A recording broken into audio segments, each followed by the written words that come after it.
So next we are sowing greater quaking grass, or Briza maxima.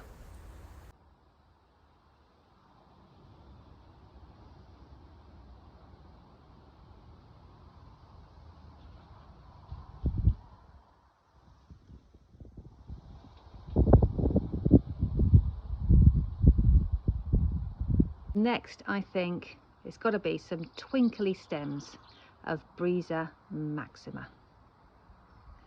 There we go. I think that looks really nice. Now technically you can sow greater quaking grass. I'm going to call it Briza maxima because it's less of a mouthful. You can sow Briza in the spring. However, I do find that the plants are smaller and they flower a bit later than those in the autumn jump starter. They also can self-seed, but the seeds won't start germinating until the soil temperature is around 18 degrees, which is the temperature inside the greenhouse at this time of the year, which is why it works so well with germinating the seeds under cover. The only problem is that is about the same time of the year as all the weeds are germinating, and because these plants will then be quite delicate and small, I find that they get tangled up with the weeds and it all becomes a bit of a mess. So I much rather sow them now, get great big plugs that will then go in the garden, fight their own corner and bloom beautifully before I replace them with the panicum from the spring grow along. So I've opened the packet and the foil carefully. Get quite a lot of seeds in your packet, and because they're quite big, what I'm going to do is I'm going to dip a hole in the compost, and then I'm carefully going to drop one seed as best you can per cell into the 40 cell tray. It makes a change to have something that's a bit easier to handle, doesn't it? And then I'm just going to gently cover them over.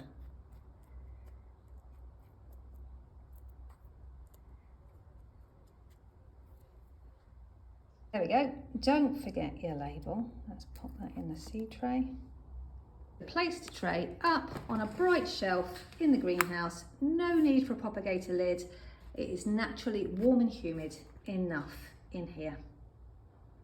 A quick fast forward about 2 weeks, and you can see here we've got really good germination starting to occur.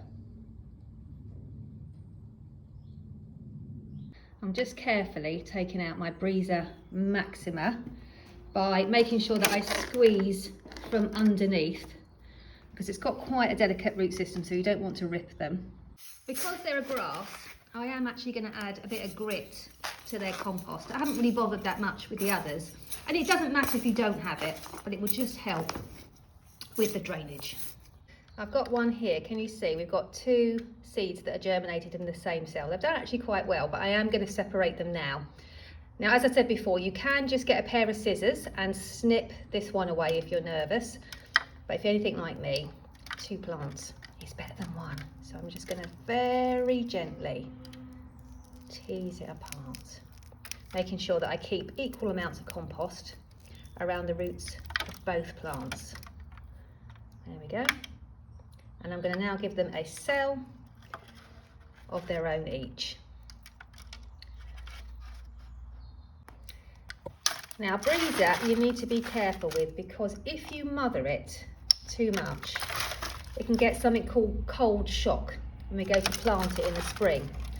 So what I'm actually going to do, because it's so mild at the moment, is I'm going to pop it outside under the cold frames now.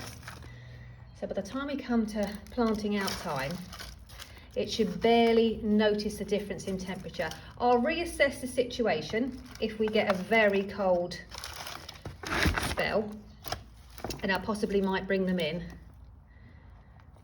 but hopefully they shouldn't need it.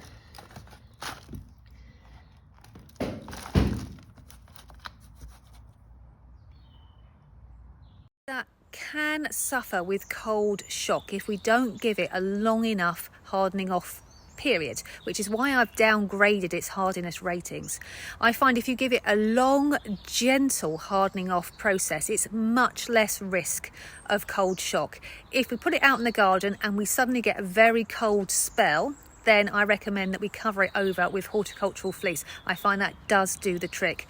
Cold shock is where the foliage bleaches. It goes yellow, and in extreme situations it can be bleached white, and that's just the plant going into shock because it's been too mollycoddled in the greenhouse over the winter and it's lost some of its hardiness. Also, you remember I said earlier that naturally it won't germinate until the soil temperature is already at 18 degrees, so we're kind of going against Mother Nature a little bit, in which case the plants just need a helping hand. But don't worry, I'll show you. So the plant nursery is almost empty. This is my Briza maxima. So I'm going to plant them en masse because I think that looks really lovely. If you want to, you can plant them in a pot 18 to 20 centimetres apart, so a bit closer than normal. They're very delicate, but they also look great nestled in amongst your spring borders wherever you have a gap. There we go. Looking really very good indeed.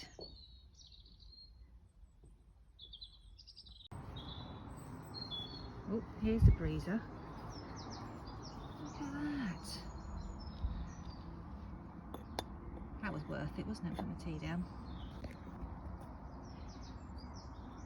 So I just wanted to show you, this is Briza maxima, and these self-seeded in the spring. And they are really, really lovely. However, this is the same plant from an autumn jump start.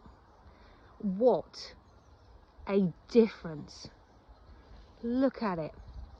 They are absolutely colossal by comparison.